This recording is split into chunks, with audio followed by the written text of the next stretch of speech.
As we begin the next chapter, we see Yu Li Shin standing on a bridge. He's talking about how this bridge is the most popular bridge for game ending oneself. And he states that he's not here for that. As he's standing on the bridge, he's staring at his phone while recollecting what has happened to him. He states that he could have died along with his niece slash nephew. It's all because of the phone. He winds up to throw the phone over the bridge and into the ocean. Well, at the same time, we change to the next scene where Yu Li Shin is recollecting what had happened to him a few days ago while inside the cafe. And unlike before, when he tapped on the ant, he was not transferred to another world, but yet a coin appeared out of the phone, hitting him onto the head and landing on the keyboard.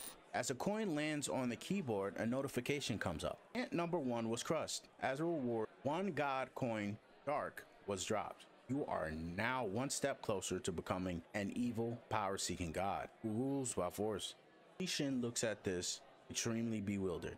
Did I just awaken hunter abilities? As we pan back over to the corporation where Li Shin first met Seong Miri, he's there to take an evaluation exam. As he enters the building, the receptionist calls his name. The people in the lobby start to laugh at his last name. And I'm not gonna lie to you guys, I don't know why they're laughing at it. I tried to look it up, I couldn't find it, but I guess we're gonna go with it. Yu becomes embarrassed and tells the receptionist, please just call me without my last name. The receptionist said, congratulations, Mr. Yu Li Shin. The aptitude test results show that you have gained abilities. As Yu looks extremely shocked, he pictures himself being a pseudo Superman while surrounded by women. I won't even wish for A class. Please, just a D class. No, not even an E class. I would still be able to quit my job as a novel author and become a hunter. The receptionist says, you're a G class. As Yu looks supremely disappointed, the receptionist hands him a paper. On this paper has Yu's abilities, and his ability is the creation of matter. Yu states how he's a G class and he's pretty much a regular civilian. But the receptionist offers him to register for a license, which will cost about $2,800. Yu looks extremely disappointed as the receptionist asks him again. He declines and thinks that there isn't a single dungeon that he as a G class can enter, so it would just be a complete waste of money. As he stands there disappointed, he thinks, what was he even expecting? Let's go home and finish the chapter before the web novel manager starts harassing me. As we go over to Yu in his room typing on his laptop, it has more words now. Instead of just having 2 in the beginning in the cafe, he now has 6. As we look at his eyes completely drained at 2 a.m. in the morning, he realizes that he started typing 5 hours ago and he only has 6 words to account for. Yu thinks to himself, did I take a moment and cool my head? He turns on the TV to see the news.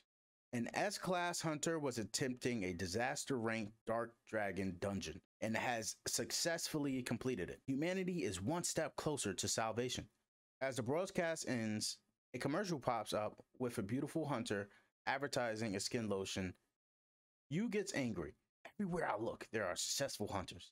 As he lays his head down on the bed trying to rest, stating that he hates to see them be successful, tries to get some sleep to clear his head. Then all of a sudden, an alarm goes off on his phone. He tries his best to ignore it and get some sleep, but he simply can't. What's with that stupid alarm? Why does it continue to ring without turning off? He gets out of the bed and picks up the phone. And next we see him tapping on the phone sporadically, coins popping out of it, filling his room. We transition to the morning time with Yu waking up to see that all of the coins piled up in his room decreased, and that all the coins used to say 1, but now there's fewer coins in his room and they all say 100. Then he gets a notification on his phone. Congratulations, unknown god. You have fulfilled the requirements to open God's store. Yu looks at the app and it gives him the option to open it. He thinks, by all means. And he taps the phone and a light starts to emit. We go to the next scene. We see 2 security officers standing outside of a door guarding it while the people inside are having a conversation. The person says, I would like to thank the president, the chief of the Hunters Association, and all of our important guests from the political and business world for coming here today despite your schedules. Our nation finally has a hunter who has opened up their hunter store. As everybody in the room becomes excited, oh, finally a hunter store at last. In Korea too. 2 gentlemen state how rare it is to see a hunter that has an ability to open up the hunter store. 2 people are called into the room. The first one to enter is a S-class creator, Sir Kang-woo, who unlocked the hunter store. Next to him is an S-class telepathic hunter named Xiong Minas. The host gestures them to the center of the room as President Jung is sitting at the head of the table intently. And so ends the third chapter.